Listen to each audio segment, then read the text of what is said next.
Kepler 452b एक ऐसी अजीब दुनिया जो हमसे 1400 लाइट ईयर्स दूर है, जिसे कुछ लोग अर्थ का कजन भी कहते हैं। लेकिन क्या ये सिर्फ एक प्लेनेट है या फिर एक ऐसी जगह जहाँ जिंदगी अपने अलग अलग रूप में हमसे छुपी हुई है? 9.5 ट्रिलियन किलोमीटर दूर नासा के साइंटिस्ट इसके राज खोजने में लगे हैं। आखिर ऐसा क्या है इस एक्सोप्लैनेट में जो सबको इसकी तरफ खींचा जा रहा है? एक ऐसा ही राज समझने के लिए नासा को अपनी सबसे एडवांस टेक्नोलॉजी और साइंटिस्ट की पूरी टीम लगाना पड़ा। क्या ये हमारी दुनिया जैसा है या कुछ और? ईयर 2015 में नासा के पावरफुल केपलर टेलीस्कोप ने एक बहुत ही अजीब और मिस्टीरियस एक्सोप्लैनेट को ढूंढ निकाला, केपलर 452b। ये एक्सोप्लैनेट हमेशा से साइंटिस्टों के लिए एक पहेली बना रहा है। इमेजिन करो एक टेलीस्कोप जो एक चमकदार सितारे पर बराबर फोकस कर रहा है, और फिर एक मोमेंट आता है जब उस सितारे की रोशनी अचानक से हल्की सी कम हो जाती है। क्या हुआ? उस सितारे के सामने से एक प्लेनेट गुजर गया। ये था वो शानदार मोमेंट जिसने हमें केपलर 452b का पता चला। एक प्लेनेट जो हमसे लगभग 1400 लाइट ईयर्स दूर है, मतलब 9.5 ट्रिलियन किलोमीटर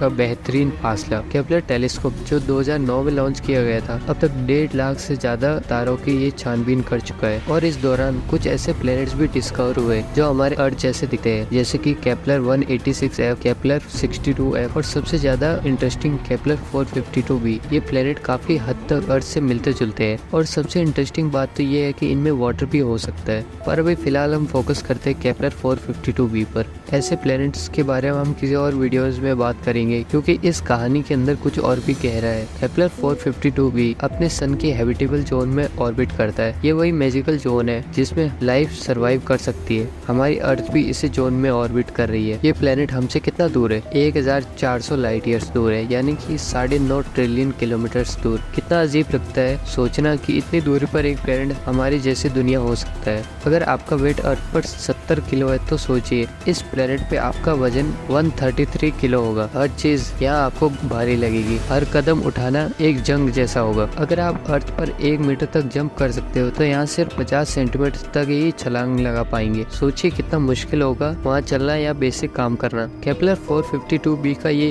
एक साल 385 डेज का होता है, जो हमारे अर्थ के एक साल से ज्यादा है। लेकिन सबसे बड़ा राज अभी तक सॉल्व नहीं हो पाया, इसका एटमॉस्फेयर। क्या ये भी हमारी अर्थ की तरह ब्रीथेबल है या नेपट्यून और वीनस की तरह पॉइजनस गैसेस से भरा हुआ है? साइंटिस्ट का मानना है कि केपलर 452b के आसपास थिक एटमॉस्फेयर हो सकता है, जो गैसेस जैसे हीलियम, हाइड्रोजन, कार्बन डाइऑक्साइड और मीथेन से भरा हो, और शायद इसी थिक एटमॉस्फेयर के नीचे हो सकता है लाइफ भी छिपी हो। अब सवाल ये उठता है कि क्या हम कभी इस दूर प्लेनेट पर पहुंच भी सकते हैं? केपलर 452b जो हमसे 9.5 ट्रिलियन किलोमीटर दूर है, अगर हम अपनी अभी तक की सबसे फास्टेस्ट स्पेसशिप न्यू होराइजन का यूज करेंगे जो 58,000 किलोमीटर पर आवर की स्पीड से चलती है, तब भी हमें 26 मिलियन ईयर्स लग जाएंगे वहां तक पहुंचने में। लेकिन अगर हम किसी तरीके से लाइट की स्पीड से ट्रेवल कर सकेंगे, तब भी हमें 200 साल लग जाएंगे इस अजीब से रोमांचक दुनिया तक पहुंचने में। तो आखिर जब हम इंसान दूसरी दुनिया बसाने का सोच ही रहे हैं, तो क्यों ना हम मार्स पे बसाए? क्या हम इस केपलर 452b तक पहुंच भी पाएंगे, या फिर मार्स ही हमें एक नई जिंदगी देगा? ये सब जानने के लिए मेरे इस वीडियो को देखें।